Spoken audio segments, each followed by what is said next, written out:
1937년에 일제에 의해서 만들어진 부산 도시계획 도면이 복원됐습니다.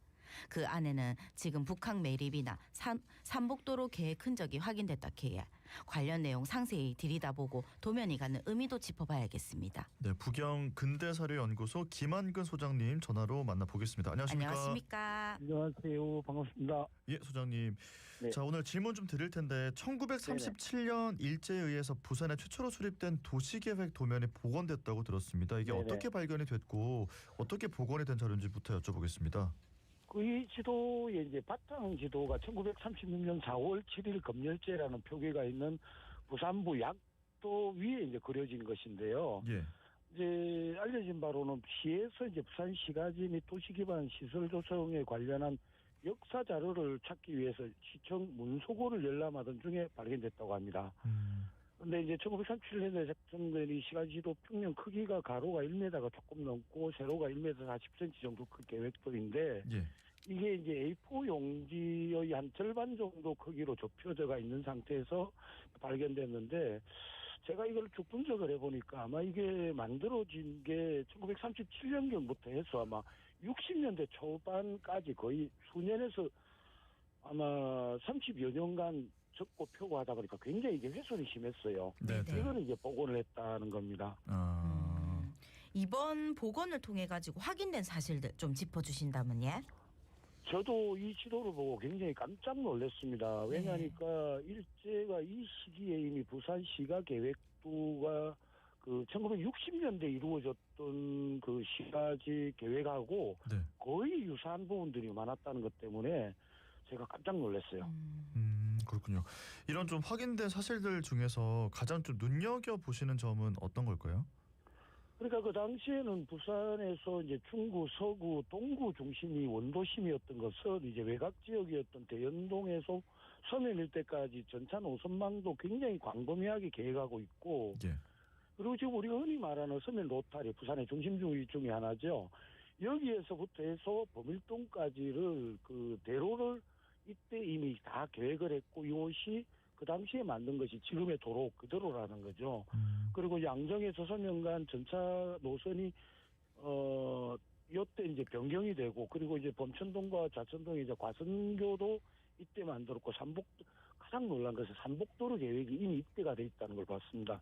그리고 흔히 영주터널이라 부르는 이제 부산터널도 계획이 돼 있고 또한 너무 놀랐던 것은 충무동 교차로에서 부산대병원으로 쪽으로 가는 도로가 이때에 계획이 되었는데 사실 이게 1986, 7년도에 만들어졌거든요. 네네. 그러니까 이게 뭐랄까 부산 도시계획의 어떤 기반이 네. 이 시도에 다 나와 있다. 그리고 뭐 범일동이라든지 대연동이라든지 뭐 그리고 이제 이쪽 외곽 지역에 그 주거지 확장하는 부분들 그리고 이제 3부도에서 4부도에 이르는 부두 그리고 우암동에서 간만동에 이르는 부두 뭐 이런 곳까지도 이때 다 계획이 됐다는 거죠. 네.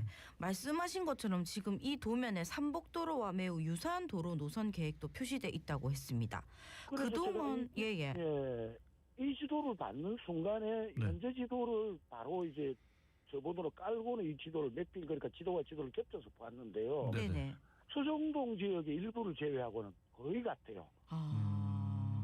그동안에 이 삼복도로는 6.25 전쟁 때 내려온 피난민들에 의해서 만들어졌다고 요래 알려져 있는데요. 피난민과 부두 노동자의 삶이 배인 공간이기도 합니다. 이런 삼복도로가 이미 일제 때 계획된 걸로 그러면 봐야 될까요?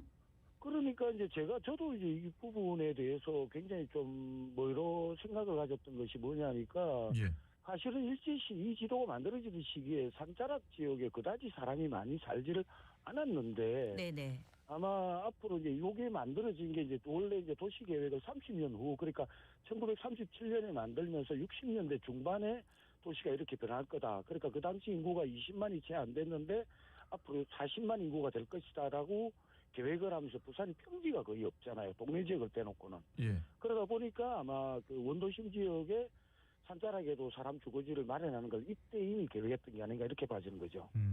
그러면 일제가 그 당시에 만들었던 도면 속의 삼복도로와 지금의 삼복도로가 좀 형태가 유사한 겁니까?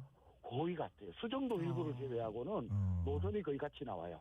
예, 그렇군요. 예. 당시에 부산 도시 계획에는 북항 3, 4부두와 간만부두 위치의 매립이나 도로망 확장하는 것, 전차 선로, 터널 설치까지 포함돼 있었다고 하는데 당시에 부산을 어떤 도시로 만들려고 했던 것인지 이 도면을 보면서 당시 일본의 의도를 좀 살펴본다면요. 그러니까 이제 부산 같은 경우는 근대 개항이 되면서 어떤 면에서 보면은 그 일제로서는 일본에서 가장 가까운 도시니까 여기를 무역이라든지 그리고 자기네들이 대륙으로 진출하려는 어떤 기초 이제 교두보로서의 어떤 부산을 개발한다 뭐 이렇게 본 것이 아닌가 이렇게 이제 봐지는데 이제 그런 측면에서 부산을 이제 무역항으로서 그리고 이제 수출입항으로서의 어떤 개발을 함으로 인해서 자기네들이 이제 한반도 전역 나아가서 만주라든지 중국 대륙까지 진출할 수 있는 어떤 교도보적 도시로서 개발했던 것이 아닌가 이렇게 봐지는 거죠.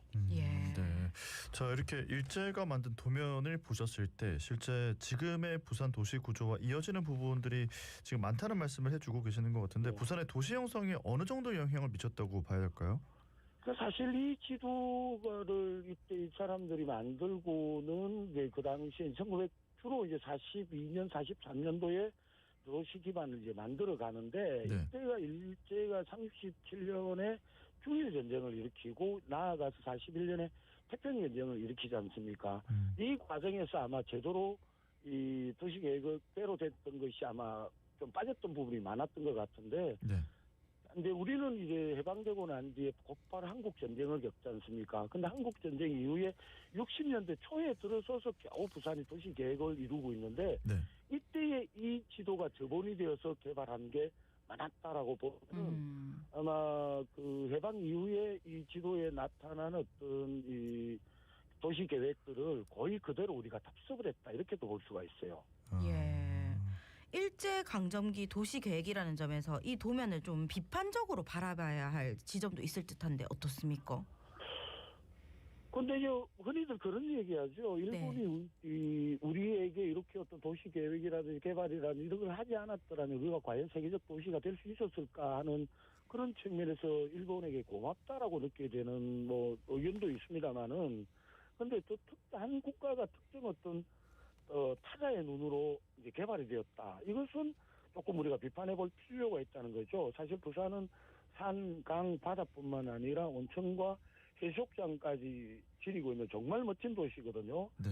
그런데 얘네들이 대륙 침략의 어떤 교두보로서 이렇게 부산을 개발한 것이 아니라 우리가 조금 늦더라도 우리 시서도로 부산을 개발했더라면은 좀 더 멋진 도시가 될 수도 있지 않았을까 하는 이런 부분이 있고요. 그리고 이제 60년대에 우리가 조금 이제 전쟁 이후에 도시 개발하면서 아무런 비판 없이 이 그 계획도 거의 그대로 막 도시 개발했다는 것도 조금 우리가 비판적으로 봐야 되지 않을까 하는 그런 생각도 드는 거죠.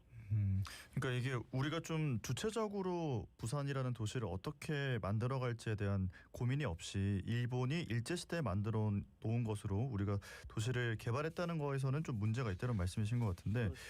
이번에 복원된 일제 도시계획 도면이요. 부산 근대도시 형성 연구에 뭐 어떤 영향을 미치게 되는 것인지 이번 도면 복원이 갖고 있는 의미를 좀 다시 한번 짚어주신다면요. 이제 부산 같은 경우에는 조선 후기의 뭐 부산포라는 작은 항구에서 있다가 조선 후기에서 근대 초기로 겪으면서 우리가 이제 근대 개항이 되는데 이런 이제 그러면서 지금은 글로벌 시티까지 이제 목표로 삼고 있는 이러한 도시 변천 과정에서 이것은 왜 이렇게 변했지? 이것은 어떤 의도에서 이렇게 만들었지 하는 의문들이 굉장히 많았는데 네. 이 지도를 통해서 일제가 부산을 이렇게 개발을 하기 위해 뭐랄까 갖고 없구나라는 어떤 도시 형성사에 있어서의 어떤 가장 중요한 시기에 이 뭐랄까 부산의 어떤 변천 과정을 볼 수 있는 아주 중요한 자료가 됐다 이렇게 보는 거죠 저는. 네. 네. 이번 도면 복원이 부산 시민에게 던지는 가장 큰 메시지는 뭐라고 보십니까? 그러니까 부산의 도시 변천 과정 그리고 당시 시대 상황에서 일어났던 여러 사건들을 규명할 수 있는 어떤 단초가 됐던 게 아닌가 이렇게 보고요. 네. 예를 들면은 30년대 부산 인구 20만에서 얘네들이 계획했던 40만의 도시로 넘어가는 과정에서 어떤 변화들이 있었을까 하는 것도 살펴볼 수 있는 게 되고요. 그리고 이제 장차 부산이 그 지향해야 될 도시의 어떤 발전 방향에 대해서 전문가들뿐만 아니라 일반인들도 좀 이 지도를 통해서 좀 성숙된 의견을 도출할 수 있는 이런 계기도 아마 마련해 주는 것 같아요. 네. 네. 자, 오늘 부경 근대사료연구소 김한근 소장님과 이야기를 쭉 나눠봤는데요. 끝으로 지금 방송 듣고 계시는 청취자분들, 부산 시민분들께 한 말씀 남겨주신다면요?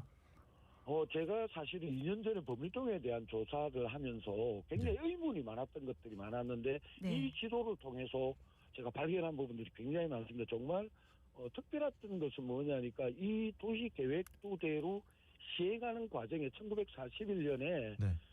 그 당시가 태평양 전쟁을 일으켰지 않습니까? 일제가. 그러니까 그렇죠. 젊은 노동자들이 없으니까 부산교도소 재소자들 350명을 족쇄를 채워서 이 공사를 하는데 투입했다라는 신문 기록이 나와요. 예. 그래서 이 지도를 보는 순간에 그게 사실이었구나 하는 이런 것도 느껴졌고요.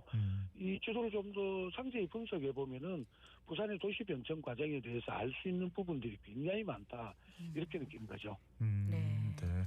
이 부산도시계획 도면 이거는 근데 뭐 일반인들도 볼 수가 있습니까?